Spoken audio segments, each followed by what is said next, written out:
We know it's not about safety. We know they actually have a world-class response when it comes to oil safety. We know it can be done safely. We know the First Nations have that right, Madam Speaker, and I think I'm out of time. Thank you for letting me. The honourable member will have 3 minutes when this subject continues after question period. Statements by members, déclaration de députés. L'honorable député de The honourable member for Manicouagan. Madam Speaker, on this International Workers' Day, I'd like to start, on behalf of the Bloc Québécois, of expressing my admiration and recognition for all workers back home who each and every day participate in our collective effort to build a fairer society. As an elected official and labor critic, it's also my duty to take action, and we must start by thinking about the very origins of this day, which is essentially a day to fight. I want to reiterate our commitment to workers in their current fights for pay equity, the minimum wage, tax havens, work, family, study balance, employment insurance, and retirement funds, which are all strongly defended by the Bloc Québécois. Yes, Madam Speaker, on May 1st and at all times, the Bloc Québécois sides with workers. The honourable member for West Vancouver, Sunshine Coast, Sea to Sky Country. Thank you. Earlier this month in Gibsons, BC, home of the Beachcombers, over 650 people opened the Nicholas Sontag Marine Education Centre in the Gibsons public market. It was a bittersweet day, as Nick had passed away suddenly 2 years earlier before his vision for the market was fully realized. Educated at UBC, early in his career, Nick caught Maurice Strong's attention, and Nick became the Chief of Staff for the 1992 Earth Summit in Rio. Then he synthesized the ideas that became Agenda 21. In 1996, he became Executive Director of the Stockholm Environmental Institute and never stopped engaging. Nick has been a world leader in preserving the Earth's resources for future generations. His home was the Sunshine Coast. The plaque, written by good friends and colleagues, Brian and Mary Natras, says, "The more we know of the ocean, the more we understand ourselves and the changing tides of our lives. Come and visit and share in our deep gratitude for Nicholas Sontag." Thank you. The honourable member for Brandon Service. I rise today to pay tribute to Ron Helwer, who recently celebrated 50 years in business. In 1968, Ron moved with his wife Vera and his growing family to Brandon. It was there that he started Sugargrove Farm Services, which now includes Monroe Farm Supplies and partners with Double Diamond. Together they are the largest, longest-serving independent fertilizer and chemical dealer in Western Canada. Through innovation, grit, and high-quality service, Ron has repeatedly expanded the business. From Wascata to Oakville, they service almost the entire southern half of Manitoba. In fact, you would be hard-pressed to find a farmer that hasn't dealt with Sugargrove or one of its partners.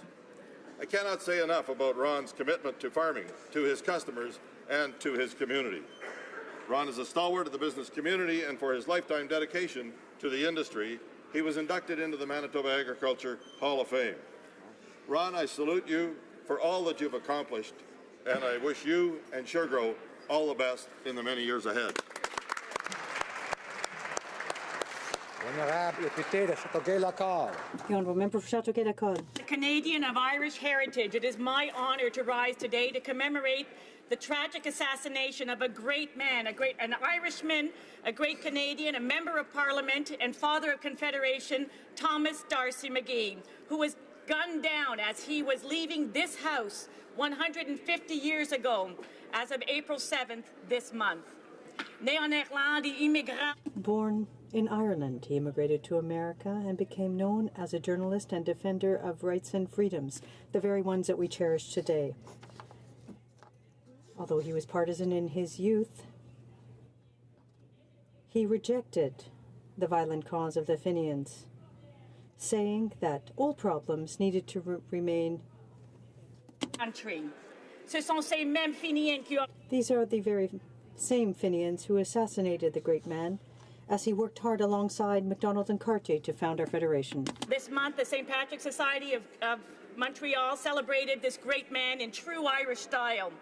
Mr. Speaker, I ask all members of this House to join with me now to commemorate in one voice the Honourable Thomas D'Arcy McGee as the wisest, the bravest, and the best of mankind. The honourable member for Timmins James Bay.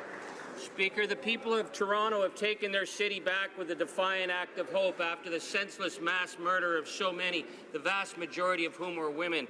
And this atrocity compels us to deal with the vicious misogyny that is spreading on the internet and throughout society. Words matter. It's incumbent upon all of us, but particularly men, to call out this hatred. But Torontonians show us that hatred doesn't live out. Their memorial exemplifies a city of diversity and of faith, where people do treat each other with such tolerance and respect. I love their vitality. I love their cool defiance, a spirit that was exemplified by Officer Kevin Lamb, who stayed so calm in the face of carnage. And he doesn't want to be called a hero. How Canadian.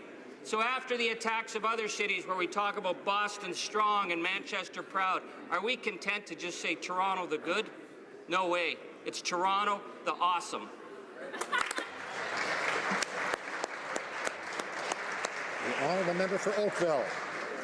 Mr. Speaker, I rise today to commemorate Canada's National Day of Mourning, a day when we remember and honour workers who have been killed, injured, or become ill due to workplace-related hazards and accidents. We also remember the families who have lost loved ones. Unfortunately, not all workplaces are safe. Mr. Speaker, on average across Canada, 3 workers per day are killed on the job or die due to workplace hazards. Many more are injured or develop illnesses. The National Day of Mourning focuses our attention on these personal tragedies and reminds us that there is more work to be done in this area. I was pleased to join the International Union of Operating Engineers, Local 793, and the Oakville and District Labour Council in my riding of Oakville this past weekend. Every year, these organizations bring the community together for events. Families, labour, management, and the public join as one to remember and commit to change. I thank them both for helping us to remember this year and every year. Thank you. The honourable member from Mini-Lille, Kamouraska, Rivière-du-Loup. Mr. Speaker, today I rise to recognize the exceptional contribution made by my friend, Father Odilon Hudon, who died on April 25th. Following a life dedicated to helping others, he committed to helping the most vulnerable in our society, children with disabilities. In 1973, he created a group of volunteers called the Camp Canawish in Rivière-Well and remained in charge until his death. He was an example of righteousness, generosity, selfless giving, and attentiveness. I had many important discussions with him about social involvement. Following that, I took up the cause in my various involvements publicly. I owe him that awareness. Born in Sainte-Anne-de-la-Pocatière, he was ordained a priest in 1963. Was priest for Rivière-Well for more than 20 years. In 2002, he was appointed the parish priest for Rivière-du-Loup and brought together 3 parishes in Harmony. To all of his family and parish family, I offer him my greatest condolences, sincerest condolences. Goodbye, Odilon. Thank you for everything. Member for Coquitlam, Port Coquitlam. Mr. Speaker, in September 2015, the world mourned the death of Alan Kurdi, the 3-year-old refugee boy found washed up on the shores of Turkey. Alan and his family were driven from their homes, driven to find a safe harbor, driven to discover a life free of war. Alan, his brother, and his mother did not make it to their safe harbor. Alan's aunt, Tima Kurdi, lives in the Tri-Cities. This month, her memoir, Boy on the Beach, is on bookstore shelves. Tima hopes her book will bring a new awareness to the plight of refugees. Thank you, Tima, for keeping Alan's memory alive. Your book reminds us that Canadians welcome those in need of protection and that our diversity makes Canada better and stronger. Thank you. Bravo.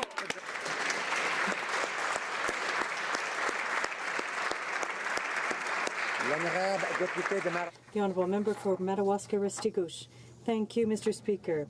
A lot of things happen in my riding of Madawaska-Restigouche, and this week, from May 2nd to 6th, the 20th edition of the Gala des Eloise will take place in Edmundston, New Brunswick. Since '98, this multidisciplinary Gala awards prizes in all artistic disciplines: visual arts, media arts, dance, literature, music, and theater.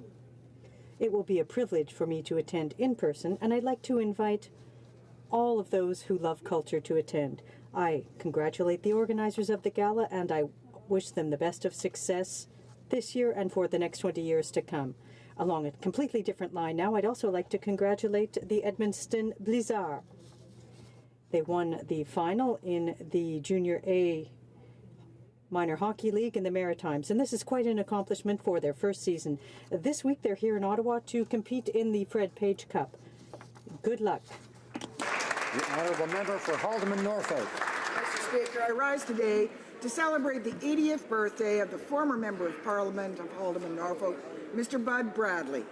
Bud was in this chamber from 1979 to 1988, where he was PS to the Minister of Supply and Services and PS to the Minister of Defence. Among his many accomplishments as an MP, Bud was a relentless advocate for the protection of supply management during NAFTA negotiations. Before his time in Ottawa, Bud was a lawyer and a dentist and served 18 years as an officer in the Canadian Forces. He finally settled down in our beautiful town of Dunnville, where he established his practice and his family. Today, Bud remains a strong servant voice in the community with organizations like Rotary and his volunteerism at numerous county area events. Mr. Speaker, the citizens of Haldeman Norfolk, and indeed all Canadians, have been enriched by Bud's life. I consider it a privilege to call him a friend. Happy 80th birthday, Bud. Happy birthday. Here. The honourable member for York Centre. Mr. Speaker, this week the Subcommittee on International Human Rights is holding its 6th annual Iran Accountability Week to shine a light on the odious human rights abuses perpetuated by the Iranian regime. Iranians face severe violations of their civil and political rights, their rights to free expression, freedom of conscience, and due process. Women and girls face especially malicious systematic discrimination and violation of their rights. Women do not have equal rights in marriage, divorce, child custody, or inheritance. Repressive and discriminatory dress codes for women continue to be enforced with prison sentences. Adultery is punishable by death by stoning, and sexual assault victims themselves can face legal punishment for speaking out. LGBT persons face torture and death. Mr. Speaker, the Iranian people suffer each and every day under a brutal regime that does not recognize their human rights. Iran Accountability Week is our way of telling them, we stand with you.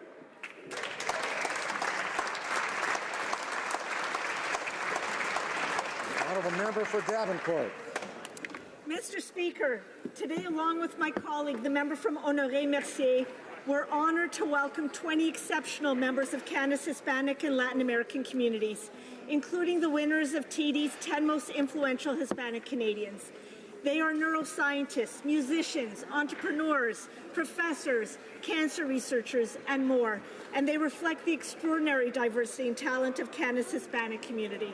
We pay tribute to their extraordinary contributions, and we thank them for inspiring not only the current and next generation of Hispanic Canadians, but indeed for inspiring all Canadians. Canada is truly a stronger country because of our amazing diversity. Felicidades y gracias por sus contribuciones a Canada. Thank you, Mr. Speaker. The honourable member for Thornhill. Mr. Speaker, today Canada's Vietnamese community, with all Canadians, mark the 4th annual Journey to Freedom Day. Enacted under our Conservative government, it's a national day of commemoration of the exodus of Vietnamese refugees from their war-torn country after the fall of Saigon on April 30th, 1975. As one who witnessed the first boats leaving on the Saigon River from a Marine helicopter flying out of the U.S. Embassy that night, it is an honor to recognize the refugees, known as the boat people, who fled their homes and communist rule to make the perilous journey to freedom. Many thousands perished at sea, but for over 60,000, Canada proved to be safe haven. In marking this year's Journey to Freedom Day, I'm proud to recognize the many contributions of Vietnamese Canadians and their descendants who came to Canada in search of freedom and a better life. Thank you.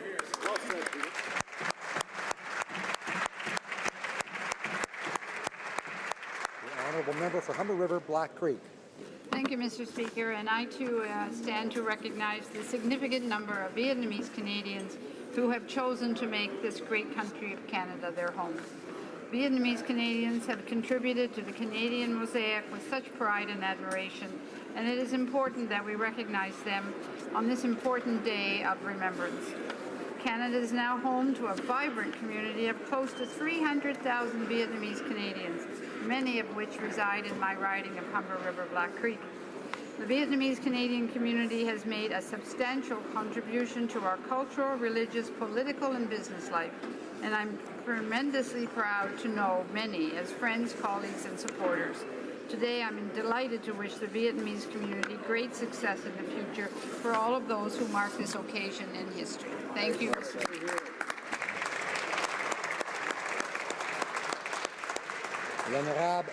The Honourable Member for Abitibi-Témiscamingue. Mr. Speaker, I want to tell you about a woman who didn't like phys ed in high school, like a lot of young girls. She then became a mother of 2 young children, but following her pregnancy, she was discouraged by the subsequent weight gain, like many women in this situation. With encouragement from her family and the help of her father, she took up running. Slowly, the distances got longer, until she took part in her first marathon. Following that, she qualified for the prestigious Boston Marathon and completed the 1:17 challenge. Her name is Tanya Honcourt, and she is from Saint-Germain-Boulay, a village in Abitibi West. She now runs winter and summer alike, and she's just accomplished something out of the ordinary by completing the Zion Ultra Marathon, a 100-mile marathon, 160 kilometers in the desert of Utah, in a time of 27 hours and 37 minutes, which ranks her 10th in this prestigious race. I want to pay tribute to the tenacious and brave women like Tanya, who are very proud. Congratulations and bravo. Honourable member for Cypress Hills Grasslands. Mr. Speaker, today marks the start of Iran Accountability Week. The week has become an annual tradition on Parliament Hill. It's an opportunity to educate Canadians about the regime's complete disregard for the human rights of its citizens, its proxy campaigns of hatred and division, and its implicit support of international terrorism. The cradle-to-grave persecution of the Baha'i religious minority continues unabated. 6 of the Baha'i 7 have served out their 10-year sentences for nothing but living out their faith within their communities. 1 remains in prison. I join international voices calling for the immediate and unconditional relief of Afif Naimi. The Iranian regime's hatred for the Baha'i extends beyond its borders. Directed by the regime, Houthi rebels in Yemen have intensified their rhetoric of Baha'i discrimination and genocide. Iran must cease its support of this inflammatory speech. This week, I encourage Canadians across the country to join us in examining the ugly reality of the regime for Iran's people and persecuted minorities around the world. The Honourable Member for Scarborough Southwest. Mr. Speaker, I am honoured to rise today to acknowledge the outstanding public service of paramedics from across Canada, many of whom have joined us on the Hill today. In every community in every part of Canada, these exemplary trained and dedicated professionals are a critically important pillar of first response to crisis, as they selflessly rush to provide expert medical care with skill and with compassion. We also know that as they rush to the aid of others, they do so in the certain knowledge that they will face danger, unspeakable trauma, and tragedy. And as the country recovers and mourns from the recent tragic events in Humboldt and Toronto, it's an excellent opportunity to acknowledge and express our gratitude for the exemplary service of our paramedics. They are true heroes in the public service. Hear, hear.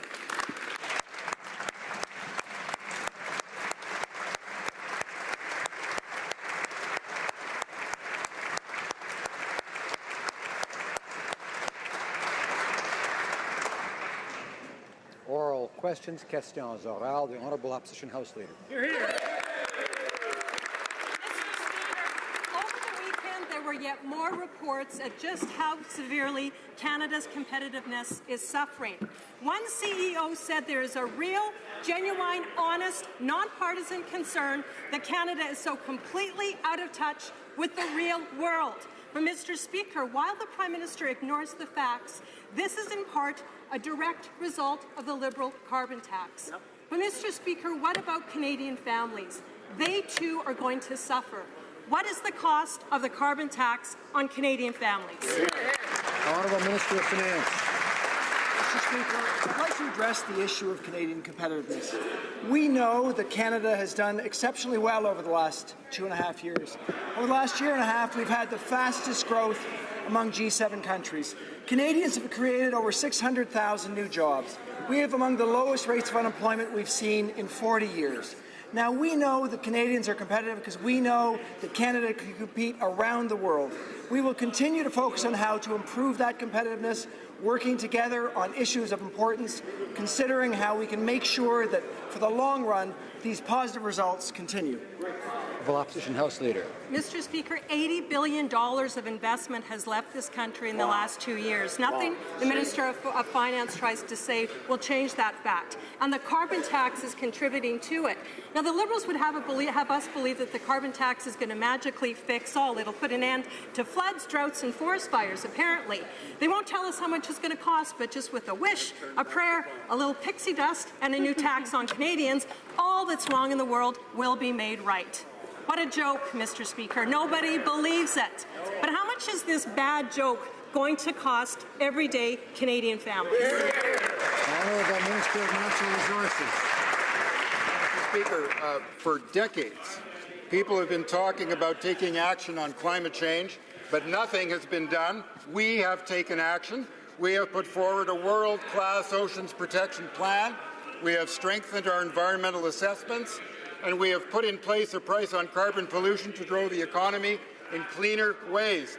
The only idea the Conservatives have is the Harper Conservative approach of doing nothing, yet claiming they will achieve our targets. Mr. Speaker, it is clear the Harper Conservative approach is alive and well in the party opposite. Honourable Opposition House Leader. Well, even Mike Ignatieff said the Liberals didn't get it done on climate change, Mr. Speaker. But here's what the Liberals are really good at. Cover-ups. According to the Oxford Dictionary, a cover-up is an attempt to prevent people from discovering the truth about a serious mistake. So when the Liberals literally black out the numbers around how much a carbon tax is going to cost Canadians, they are covering up this cost to Canadians who deserve to know. So again, Mr. Speaker, the Liberals know, they have the numbers. How much is the carbon tax going to cost? Will one of them answer, please? The Honourable Minister of Natural Resources. Mr. Speaker, Canadians asked us to plan for a better and safer future. They asked us to take concrete and thoughtful actions to tackle climate change. We listened and we heard Canadians. Our plan would cut pollution equivalent to closing 20 coal plants, while the economy and the GDP continue to grow in cleaner ways. That is the plan Canadians asked for, and we will continue to deliver. L'honorable député. The honourable member for Louis Saint Laurent. Mr. Speaker, the energy sector is essential to Canada's economy through every province and every region. There are businesses that work in this sector. In my riding, Solutions CO2 has been working for over 10 years to reduce greenhouse gas emissions in Alberta, and it's working. And how is the government thanking them? Imposing a carbon tax. That's going to cost the economy $10 billion. My question is as follows. How much will it cost Canadians? The government knows, but is hiding it. It's time to end the cover-up.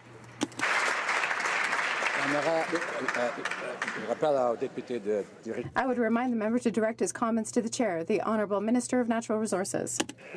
Mr. Speaker, the opposition has absolutely no plan.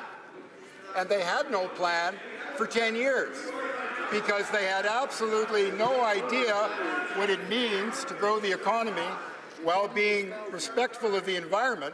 They didn't respect the environment, and they didn't grow the economy. On the question of energy, just last week, the CEO of Cenovus said, I would tell you that the support we have received from the federal government, that support would not have been evident a few years ago. The Honourable Member for Louis Saint Laurent.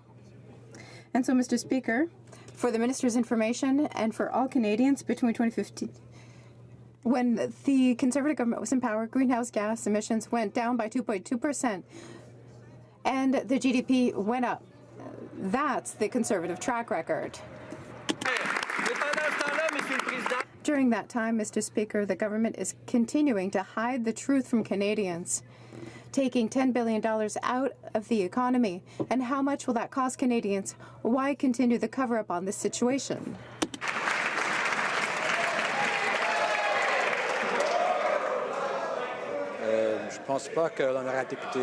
I don't think that the honourable member directed his comments to me as he is supposed to. It is the Speaker who should be addressed, and so I remind the member to direct his comments to the Chair, the Honourable Minister of Finance. We will continue with our approach for a clean economy. We know that it's very important for all Canadians. It is clear that with this level of economic growth, we're in a good situation. More jobs have been created throughout our country. We will continue with our approach, and it's clear. We must have a way of ensuring that we have economic growth and, at the same time, an opportunity to be sure that the environment will remain healthy for Canadians in the future. The Honourable Member for Rimouski, Neigette, Témiscouata, Les Basques. When, on the one hand, First Nations groups are told that no decision has been made in regards to the Kinder Morgan pipeline, and while, on the other hand, and at the same time, a top government official instructs her staff, and I quote, to give Cabinet a legally sound basis for saying yes to the pipeline, we can safely conclude that First Nations were deceived by this government, and we can also conclude that the whole process was rigged and that approval of the pipeline was in the cards all along. Is the Minister denying it? The Honourable Minister of Natural Resources. Yes, Mr. Speaker. We undertook the most exhaustive consultation on pipelines in Canadian history. And what we actually did was add additional layers of consultation, principally with Indigenous communities. The reason we did that was because the Federal Court of Appeal in the Northern Gateway case said that the Harper government failed to consult. The Harper government. We had a choice, repeat their mistakes or do better. We did better. The Honourable Member for Rimouski, Neigette, Témiscouata, Les Basques. Either the Minister is saying the opposite of the truth or doesn't know what happened in his own department. Representatives from 6 organizations were at the meeting on October 27, 2016, where his Assistant Deputy Minister ordered his staff to provide all the legal grounds to say yes to the Kinder Morgan project. No one denied this was said. On the contrary, a participant in this meeting said to the National Observer, and I quote, "We're shocked at being given this kind of direction. It's not something I would have expected from a Liberal government." Is the Minister still denying it? Honourable Minister of Natural Resources. Mr. Speaker, I'm not denying the facts. The fact is that our government released extensive materials explaining the basis for its decision-making. And by the way, it's all available www.nrcan.ca, the ministerial panel report, the summary of NRCan's online consultations, the Crown consultations and accommodation report, Environment and Climate Change Canada assessment of GHG emissions, summary of NEB recommendations, the order and council approval. Mr. Speaker, there is growing evidence that the government had already approved the Kinder Morgan pipeline expansion while it was publicly saying it was consulting with Indigenous peoples. A First Nations band in British Columbia has now submitted this evidence to the Federal Court of Appeal and plans to ask the court to order the government to produce all relevant documents. Will this government fight this out in court, or will it be fully transparent and release the relevant documents? The Minister of Natural Resources. Mr. Speaker, the government consulted with 118 potentially affected Indigenous groups, and the outcomes of these consultations are publicly available. More than $300 million has been committed to Indigenous groups by the proponent under mutual benefit agreements, $64.7 million for Indigenous advisory and environmental monitoring committees, co-developed with First Nations for the first time in Canadian history, not to mention a $1.5 billion ocean protection plan.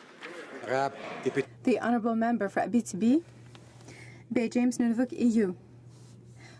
I've heard about agreements all my life, Mr. Speaker. MOU and LOU, those are not agreements. The government keeps repeating that its most important relationship is that with Indigenous peoples, but we are starting to realize more and more that this is just window dressing. Everything leads us to believe that the government had already made its decision about Kinder Morgan before the end of these botched consultations with Indigenous communities. What good is Section 35, Mr. Speaker, of the Constitution if the government is showing bad faith during consultations and is not even upholding constitutional rights of Indigenous peoples? The Honourable Minister of Natural Resources. Consultations were meaningful, and so were the accommodations that are most important to many Indigenous peoples. We understand that the relationship with the air and the water and the land is fundamental and sacred to Indigenous people, a lesson that all of us in Canada are learning day by day by day. And the members should know that these conversations were impactful and meaningful, and so was the accommodation. Member for Carleton. Mr. Speaker, why don't we try a thought experiment to help the government end the carbon tax cover-up? Good idea. Imagine I were holding a document right now, and imagine that document promised the reader to explain how much that carbon tax would cost the average Canadian household. Now imagine that there was whiteout blocking out the numbers on that page. But imagine a member of the government removed that whiteout. What number would be on that document? The Honourable Parliamentary Secretary to the Ministry of Environment. Mr. Speaker, for years people have been talking about taking action on climate change. In fact, the Harper government talked about it for a decade, and it did virtually nothing. We have taken action, Mr. Speaker. We put a price on carbon pollution as part of a comprehensive plan to grow the economy in a cleaner way. The Conservatives don't want to take action. They want to go back to the failed Harper Conservative approach of doing nothing to achieve our targets. Canadians expect and they deserve better, Mr. Speaker. They want a plan that will address climate change and will grow our economy, and that is exactly what we are delivering. Member for Carleton. The only thing that this government's plan will grow is the bills of average Canadian households. They admit that gasoline prices will go up by at least 11 cents a litre. They admit that the cost of heating one's home will go up by over $200. But they won't tell us the overall cost to an average Canadian family because they don't want people to know what this scheme will cost. So I'll give the member another chance. How much will this Liberal carbon tax cost the average Canadian household? The Honourable Parliamentary Secretary. Mr. Speaker, we're putting in place practical, low-cost, effective measures to tackle climate change and to drive clean growth, including the pricing of carbon pollution. It is clear that the Conservatives have no intention of tackling climate change seriously and no plan to promote clean growth in Canada. That is exactly the kind of inaction that we saw for 10 years under Stephen Harper. It is the same party with the same empty words on climate change and the same indifference for our children and our grandchildren's future. Canadians expect better, they deserve better, and that is what we are going to deliver. Honourable Member for Carleton. Well, Mr. Speaker, they talk about clean, green companies. I have one in my riding named SunTech Tomatoes. And they have greenhouses which produce delicious tomatoes. The Miracles of Manotick, they're called. But they cost 4 times as much to produce here as they would in Mexico, which means we actually ship tomatoes from Mexico to Canadian consumers, emitting greenhouse gases all the way through North America. The higher taxes imposed by Liberal governments actually contribute to environmental degradation. How much will SunTech Tomatoes have to pay in extra taxes under this scheme? Honourable Parliamentary Secretary. Mr. Speaker, when it comes to the environment and the economy, we have a clear choice. We can put the health of our environment and communities at risk, or we can take real action to address climate change and grow the economy. Mr. Speaker, in opposing the practical, cost-effective measures we're taking to fight climate change and grow the economy, either the Conservatives don't want to know what real action is, or they don't care. I have 2 daughters, Mr. Speaker, and the inaction of the Conservatives is simply not acceptable. Our government is working to ensure that we address climate change in a thoughtful way, drive economic growth, and that is exactly what we're going to do. Honourable Member for Carleton. What they're going to do is drive business out of the country to other jurisdictions which have lower environmental standards, which is not only bad for the economy and jobs, but bad for the environment itself. So let's get back to the real issue. This government wants Parliament's approval to impose a new tax on Canadian households. How much will it cost the average Canadian family? The Honourable Parliamentary Secretary. Mr. Speaker, let me just quote a couple of companies on this subject. Tech Resources, we believe that carbon pricing can be one of the most effective ways to incentivize emissions reduction, ensuring sustainable resource development continues to support jobs and economic growth. Cenovus Energy. Cenovus supports a price on carbon. Having a price on carbon is one of the fairest and best ways to stimulate innovation to reduce emissions associated with oil. Imperial Oil. The most effective policies in our minds would be those that place an economy-wide, uniform, and predictable price on carbon. Shell Canada. Balancing Canadian economic development while protecting the environment will be enabled by a reasonable price on carbon. Mr. Speaker, thoughtful businesses get it. This is the most appropriate way to drive emissions reductions and promote economic growth. Honourable Member for Carleton.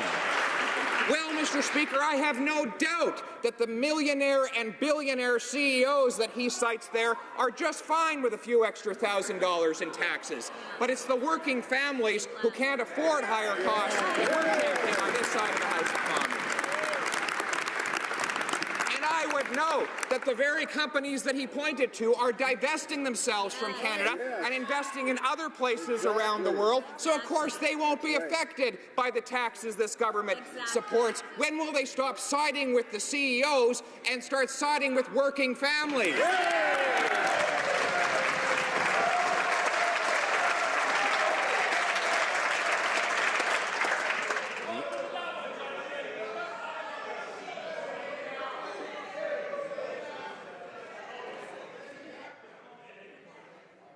Honourable Parliamentary Secretary. Mr. Speaker, let's set the record straight. 80% of Canadians already live in jurisdictions that have chosen to put a price on carbon pollution, and these 4 provinces had the best rate of economic growth last year. Our government is taking action by putting a price on carbon pollution to grow the economy in clean ways. The Harper Conservatives think it's easier to stay silent and do nothing on climate change. They continue to ignore science and the reality unfolding around us with respect to the impacts of climate change. In 2015, Canadians asked for a change. Doing nothing on climate, like the Harper Conservative government, is not acceptable. This government is going to approach it, driving economic growth and improving overall environmental outcomes. Honourable Member for Carleton. Mr. Speaker, all this government is improving is its own coffers. They're taking money away from Canadian taxpayers, not only through the direct cost of a carbon tax, but then charging the GST on the carbon tax. We know this is going to raise the price of the goods that Canadians rely on just to exist. And we know that when those costs go up, those with the least end up paying disproportionately the most. Will the government tell us, if they can't tell us what an average household will pay, how much will a family living below the poverty line pay in new taxes under this scheme? Honourable Parliamentary Secretary. Mr. Speaker, for a decade, the Harper Conservatives were ready to risk our future and do nothing on climate change. Today, they still have nothing to propose. They are still gambling with the future of Canadians. That is not the right choice for my children. That's not the right choice for Canada. Canadians asked for a plan. We listened. We have a plan for all Canadians that will address climate change and grow the economy, and that is exactly what we are delivering. The Honourable Member for Jonquière. Mr. Speaker, it looks like the Trump administration is coming back yet again this week with tariffs on our aluminum and steel products. But it's radio silence from the government. The vast majority of Canadian primary aluminum production comes from Quebec, and the current situation is worrisome for our communities. Will they have to live through another period of uncertainty? Will the government finally conclude a permanent agreement with the Americans to avoid these punitive tariffs? The Honourable Parliamentary Secretary.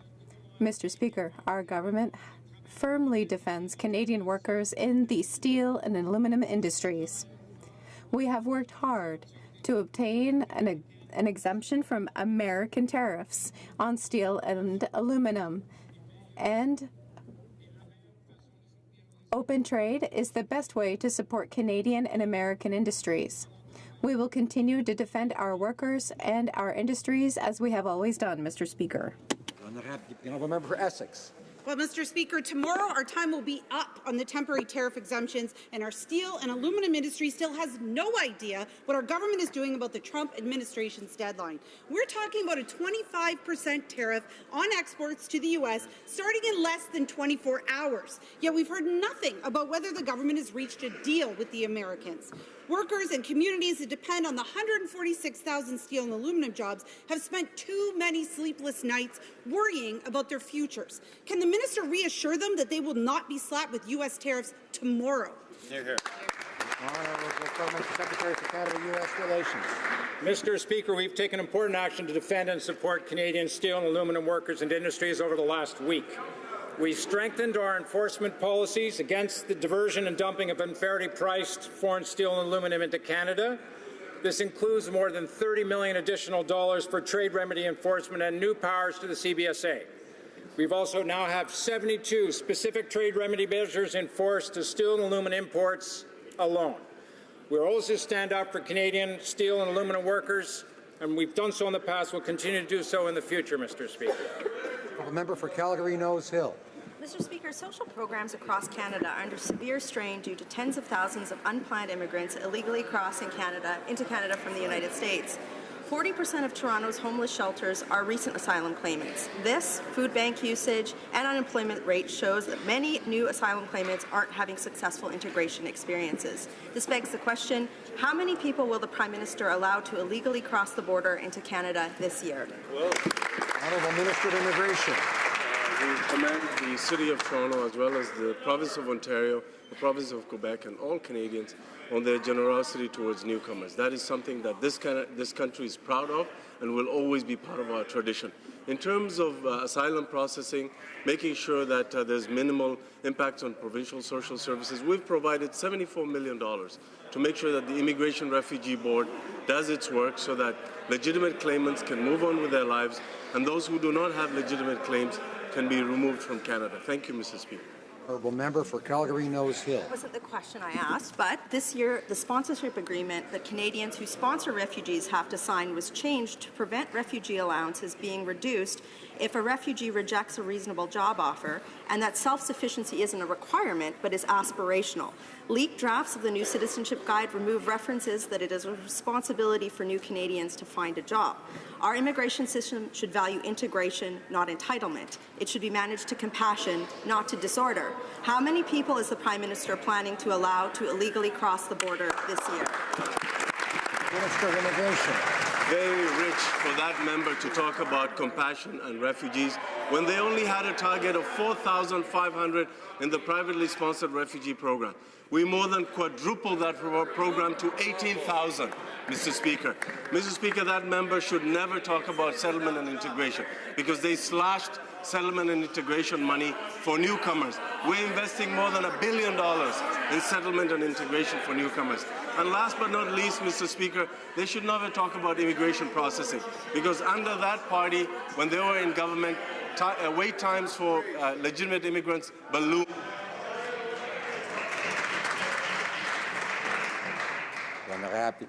The Honourable Member for Bellechasse-les-Etchemins-Lévis. Mr. Speaker, after more than 1 year of inaction, the Liberals are finally recognizing that it is illegal, that it's not acceptable to cross the border illegally, but they're not taking responsibility for the crisis they've created. As usual, they're blaming others and calling those who have raised legitimate concerns about illegal immigration of being divisive. Where Quebec is asking for help. The question is simple, and what is the Liberals' plan to stop the migration crisis at the border? The Honourable Minister of Immigration. Canadians that they're serious about the border. When they cut $400 million from CBSA, the party opposite wants to pretend that they care about immigration processing. What was their record under their system? Wait lines ballooned with spouses, with travelers, with visa applicants, with refugees, with live-in caregiver program. We have done so much to reinvest in those programs to make sure that wait times come down, and we've reinvested in border security, Mr. Speaker. The Honourable Member for Bellechasse-les-Etretats-Lévis. No plan, no real answer. It's not surprising because on Twitter, the Minister of Labour described those who want to prevent illegal border crossing, a motion aiming to prevent illegal border crossing, which was created by the Liberals, as promoting horrible behaviour and violence. As usual, they have no answers, and so they call everyone raising legitimate questions as bigots, racists, or whatever else. Does the Prime Minister think that Quebecers who are worried about the migration crisis, who have legitimate concerns about what's happening at the border, will the Minister of Labour apologize? Mr. Speaker, we will never The Minister of Immigration. economic nature in Canada. We will always make sure that Canadian law is respected as well as meet our international obligations. Mr. Speaker, our record speaks for itself. We've invested $173 million in border security operations as well as faster processing of refugee claims. What is irresponsible is cutting $400 million from border security and pretending you care about the border. The Honourable Member for North Island, Powell River. Well, Mr. Speaker, it seems like everyone, including the MPs on the other side of the floor, are starting to get why it is so important that web giants pay their fair share. I guess the Liberal government isn't listening to its own MPs because instead of making the web giants pay their fair share, they keep signing sweetheart deals. With countries around the world moving to tax web giants, why is this government not doing the same? The Honourable Minister of Finance.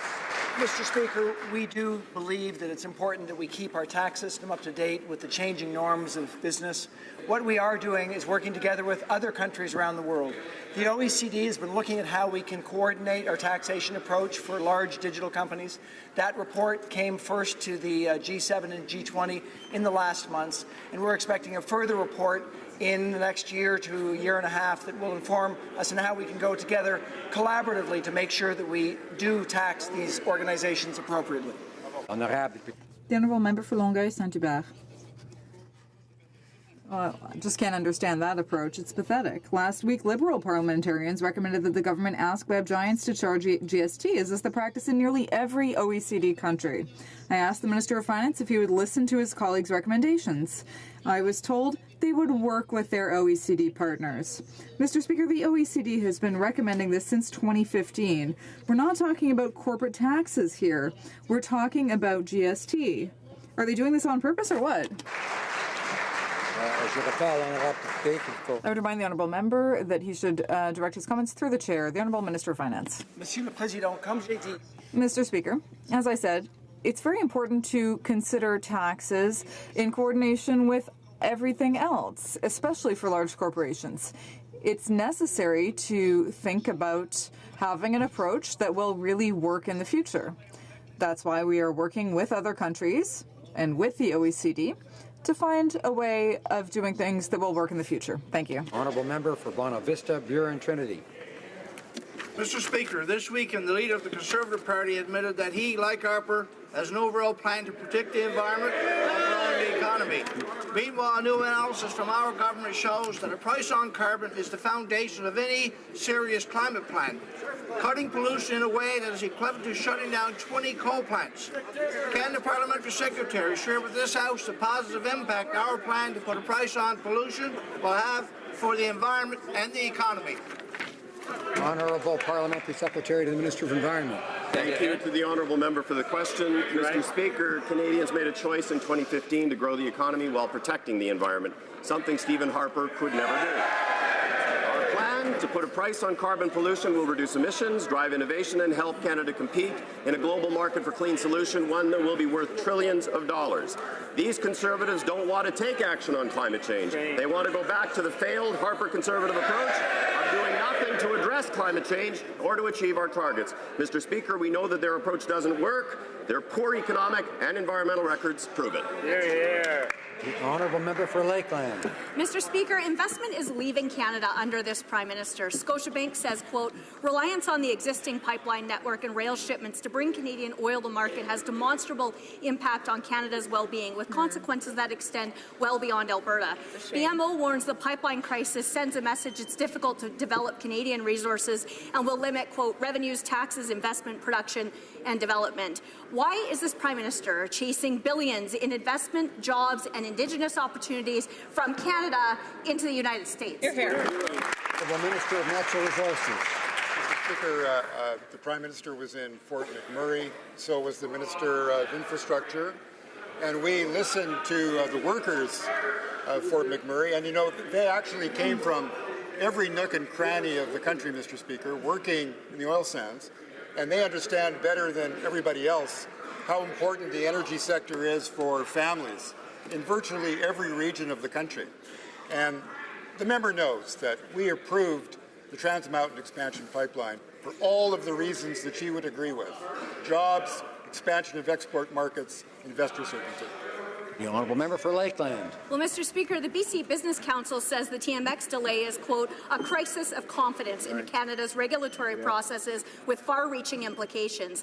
Canada has always had the world's highest standards for energy and environmental regulation, but this Prime Minister has killed over 6,600 kilometres of pipeline and driven over $80 billion in energy investment out of Canada in less than one term. RBC warns capital is fleeing Canada in real time and, quote, if we don't keep the capital here, we can't keep the people here. When will this Prime Minister finally champion Canadian energy? Honourable Minister of Natural Resources. How about pretty well every day, Mr. Speaker? Right now. It's remarkable what the members opposite don't want to hear. They don't want to listen to what we say when we talk about the Ocean Protection Plan. They don't want to listen to us when we talk about working with Indigenous communities. They don't want to listen to us when we talk about the pipelines that we have approved. So it's very selective hearing and revisionist history. The Honourable Member for Oshawa. Mr. Speaker, but the Prime Minister hasn't done that. He repeated in Paris that he wants to phase out the energy sector. Canadian pipelines are built with Canadian steel. The Ontario steel industry supplies some of the best quality green steel available. Unfortunately, this Prime Minister committed over and over again to shutting down our energy sector. We've lost more than $8 billion due to his failed policies. Mr. Speaker, no Canadian pipe means no Canadian steel, no Canadian jobs. Why is this Prime Minister killing good manufacturing jobs in Canada and in Ontario by phasing out our energy sector? The Minister of Natural Resources. Mr. Speaker, I guess still the member opposite wasn't listening. He wasn't listening to what the Prime Minister has said and what we say every day. He's not listening to the number of pipeline approvals and why. He's not listening to the importance that the natural resource sector continues to play in the Canadian economy. It doesn't matter if they're not listening. We'll continue to repeat that message, Mr. Speaker, every day. Honourable Member for Calgary Signal Hill. Well, Mr. Speaker, today is the last day of April, exactly 1 month until Kinder Morgan will make its decision on whether it proceeds with Trans Mountain or not, or whether it ends up in the graveyard of pipeline failures like Northern Gateway and Energy East. At the same time, the Prime Minister, when the Minister of Energy wants to talk about what we're listening to the Prime Minister talk about phasing out the oil sands, and we're watching as they're funding summer student jobs to protest against pipelines, Mr. Speaker. Why doesn't the Minister just admit this is all part of the Prime Minister's plan to get rid of the energy sector in Canada? Minister of Natural Resources. I've got to hand it to the member who covered a lot of ground in 35 seconds. Very good. We could talk about the number of dollars that the Conservative Party gave to the very same group they're criticizing us for having funded. Or we could talk about freedom of speech. Maybe their preference is that we should make sure we only fund those groups that agree with every single one of our policies. That's not the way that we operate.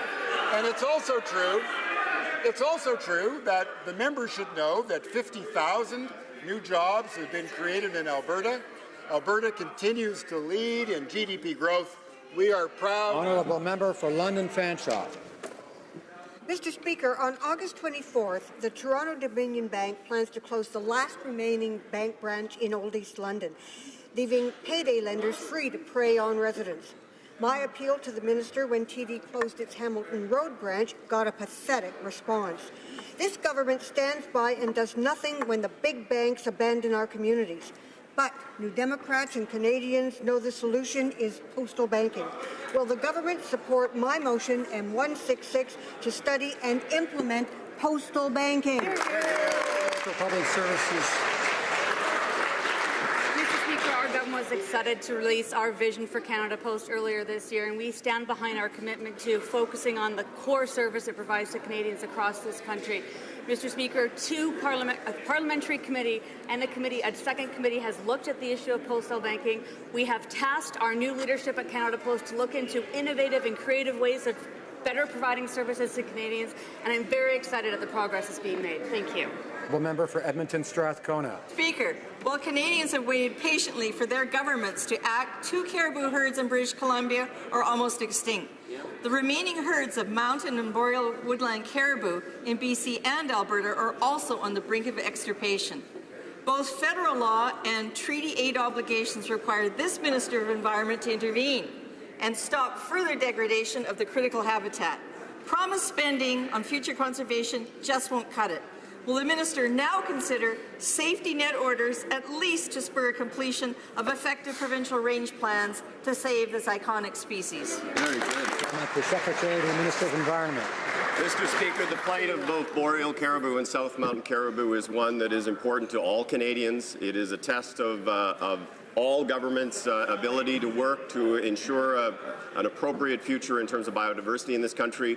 Since we came into office, we have been working very, very hard on this file with the provinces and territories who have primary responsibility on provincial and territorial lands, which is 95% of the lands in Canada. We are working towards negotiating conservation agreements with provinces and territories and contemplating other actions that we may need to take in order to move this file forward. We are committed to protecting boreal caribou in Canada. Honourable member for Banff Airdrie. Well, Mr. Speaker, the Chief Electoral Officer said that the drop-dead deadline for passing legislation in order to be implemented prior to the next election has already passed. And the Liberals have ignored warnings about foreign interference through third-party spending in our elections. The CEO has also said that there are no restrictions to prevent foreign funds from going to third parties in Canada. No restrictions on unlimited third-party spending for election polling, canvassing, phone banking, or election websites.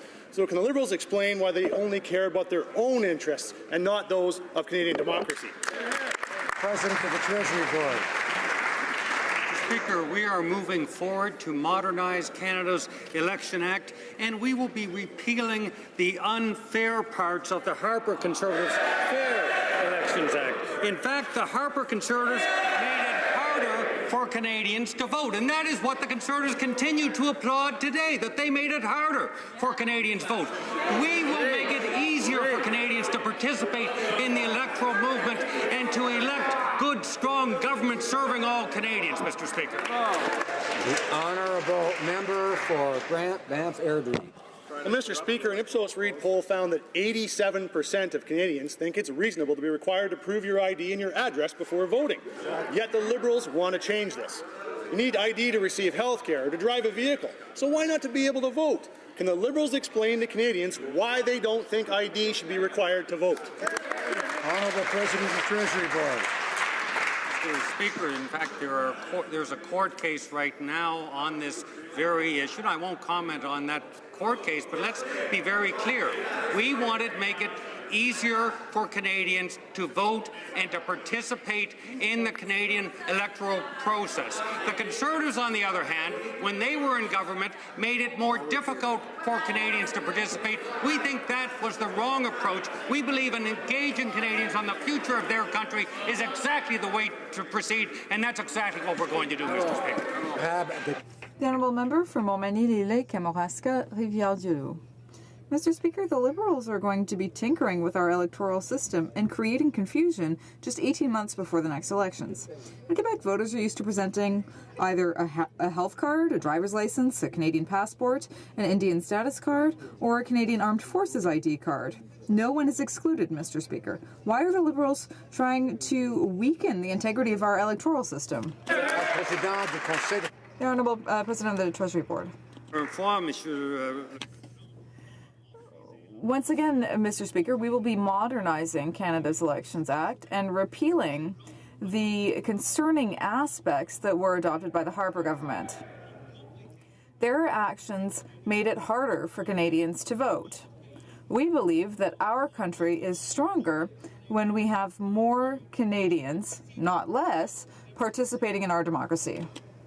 The honourable member for Sydney Victoria. Mr. Speaker, this past Saturday on the National Day of Mourning for Injured Workers, I had the honour of representing their government at a ceremony in Whitney Pier hosted by our local unions. I got not only to meet injured workers, but also families who lost their loved ones at the work site. Over the past 2 years, our government has brought in new measures to modernise the Canadian Labour Code and better support Canadian workers and businesses that employ them. Can the Minister tell us House what other steps our government is taking to protect Canadians at the workplace? Great question. Very good. Minister of Employment. My colleague from Sydney Victoria for his question and his tireless work on behalf of injured workers. I want to offer my sincere condolences to the families and loved ones of these victims who were affected by these tragedies. Injuries are physical.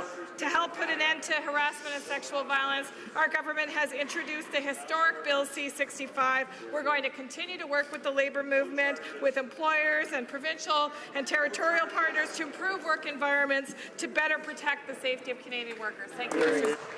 The honourable member for Durham. Mr. Speaker, 15 years ago, Canadian photojournalist Zara Kazemi was tortured and killed in Iran's infamous Evin prison. Weeks ago, Canadian professor Syed Imami was killed in that prison while being detained without charge by Iran. Now Iran is detaining his widow, Miriam Mombaini, and not allowing her to return to Canada. Meanwhile, this Liberal government is planning to bring Iranian officials to Ottawa in order to negotiate an aircraft sale. Will this government commit today to not holding meetings or trade with Iran until she's released? The Honourable Parliamentary Secretary of the Minister of Foreign Affairs. Mr. Speaker, we will always defend human rights and hold Iran to account for its actions. The focus of any discussions with the government of Iran will be on ensuring Miriam Mombaini is able to return home and on demanding answers of the death of her husband, Mr. Syed Imami. Let me be clear, our government is committed to holding Iran to account for its violation of human and democratic rights. This is why we led a resolution to the UN in November calling on Iran to comply with its international human rights obligations. We remain deeply concerned with the human rights situation in Iran, but that will be the focus of our discussions. The honourable member for Rosemont-la-Petite-Patrie. Mr. Speaker, I know the Liberals aren't good at thinking long-term, but I'll help them. What comes after winter? Spring. What happens in the spring? The snow melts. It rains. It rains a lot, and sometimes the rivers overflow their banks. Across Quebec, there are locals who are worried. Everyone remembers last year's flooding. Does the Liberal government have a plan to deal with the rising water levels, or will they again ignore the problem until it's too late? Minister of Public Safety. Mr. Speaker, the record shows that we never ignore the problem. As a matter of fact, the Government Operations Centre, which is a part of my department, is in constant contact with all provincial officials across the country, including those in the province of Quebec, to determine if federal assistance is needed to alleviate emergency situations like flooding. If a request comes in, we will respond instantly. The honourable member for Alfred Pellan. Mr. Speaker, it's illegal to sell a tobacco product that doesn't include any information about the product and its effects on human health, including risks to human health. But you can find small cigars with no packaging for sale in unregulated markets, and they cost next to nothing. Can the minister tell Canadians what is being done to fix this situation? The Honourable Minister of Public Safety. For Alfred Pellan for his question. In Budget 2018, we included $80 million over 5 years for the Federal Tobacco Control Strategy, and we're now renewing agreements with the Akwesasne Mohawk Police Service and the Kanawagi Peacekeepers to address organized crime activities, including contraband tobacco. This new funding will help reverse the previous government's cuts so that Canada can remain a leader in tobacco control. The honourable member for Mégantic-l'Érable. Mr. Speaker, Mexico is the first country to ratify the TPP.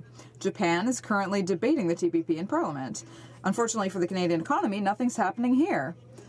And we know that the TPP is not a priority for the Prime Minister, as we saw in Vietnam. There are billions of dollars at stake for Canadian agriculture. We need to be among the first 6 signatory countries, otherwise we will be left with only crumbs. We are ready to get to work, Mr. Speaker. So when will we finally see a bill to ratify the TPP in this Parliament? The Honourable Minister of International Trade. Mr. Speaker, I thank my colleague for his work on international trade. As I said on Friday, we will be moving forward with ratification shortly. The Prime Minister and I are convinced that this is the right thing to do. This is an important market for Canada. We're talking about over 500 million consumers, 14% of the world's economy. And I'm sure that Canadians watching today will be happy to hear the member across the way say that he will support us in quickly ratifying the TPP because it's in the interest of all Canadians. The Honourable Member for Montcalm. Mr. Speaker, when it comes to the border crossing crisis, it's clear that the promises made to Quebec by the minister were pure improvisation. The minister assumed that Ontario would be helping screen asylum seekers, but the Mayor of Toronto said no. Temporary housing centres are overflowing. 12 days after this promise, there hasn't been one iota of progress. This isn't just a backlog of cases, it's a backlog of vulnerable people who answered the Prime Minister's reckless call. When are we going to see a plan? The Honourable Minister of Transport. Mr. Speaker, we have a plan. Our position in Canada has always been clear when it comes to refugees. We will welcome them, but only according to well-established rules. That's always been our position. Currently, we are talking with the Quebec government and the government of Ontario. We've set up a working group, and we are meeting regularly with the U.S. as well. We know that Quebec has been carrying a heavy portion of this burden, as has Ontario, who welcomed nearly 20,000 refugees last year. The Honourable Member for Rivière-du-Nord. Mr. Speaker, what plan are they talking about? There are hundreds of families in makeshift camps waiting for the government to act. The minister acknowledges that he should be organizing the screening of asylum seekers on the ground. But to date, he's only tested the waters and asked Ontario to help, but they flat out rejected his request. What is this government playing at here, Mr. Speaker? Quebec can no longer meet the healthcare, education, and social needs of these people. When will we see a solution that the government promised last week? The Honourable Minister of Transport. In fact, we're working very closely with the Quebec government. 12 days ago, I announced that we would be creating a working group to talk about the costs that Quebec had to incur because of this. We are also talking about a screening system to see if it would be possible to send some asylum seekers to other provinces or into the regions of Quebec where there is a labour shortage. I would ask my colleague across the way to help to tell me what he wants. To build a fence? Thank you, Mr. Speaker. My question is for the Minister of Environment and Climate Change. My constituents continue to express concern about carbon pricing and how it may increase their cost of living, already the highest in the country. Mr. Speaker, the Minister has publicly acknowledged the unique nature of Nunavut and has committed to designing a solution that takes this into account. It is my understanding that the Government of Nunavut has made specific exemption requests, and given that Nunavut accounts for only 1/10 of 1% of Canada's total emissions, will the Minister grant these exemptions? Thank you, Mr. Speaker. Honourable Parliamentary Secretary. Thank you, Mr. Speaker, and thank you to the honourable member for the question. Canadians and northern communities in particular experience firsthand the effects of climate change. Putting a price on pollution will reduce emissions while maintaining a strong and growing economy. Carbon pricing is an efficient, low-cost way to reduce pollution. The Pan-Canadian Framework on Canada's Clean Growth and Climate Action Plan recognizes that the territories have unique circumstances, including the high cost of living, challenges with food security, and emerging nature of their economies. We are working with Nunavut and the territories to consider carbon pricing in this context. We are committed to developing solutions that work for Northern Canada. I believe the honourable member for Calgary-Nose Hill has a point of order arising from question period. I'm rising on a point of order arising out of the Minister of Immigration's comments today. On 2 occasions, he repeated that I should, quote, never talk about a topic of concern to many Canadians. It's certainly not parliamentary or democratic to attempt to silence someone simply because a member does not like the topic of debate or the position of another member. Fortunately for Canadians, my voice won't be that easily silenced. I do have to ask, Mr. Speaker, if the minister would have used that condescending, desperate phrasing if I was a man.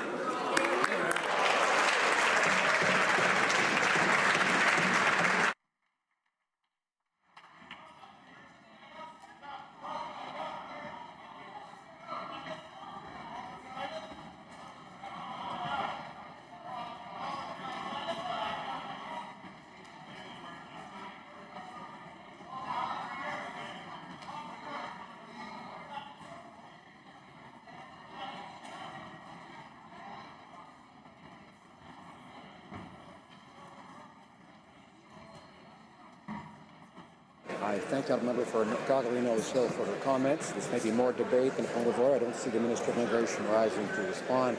On aurait écouté de Louis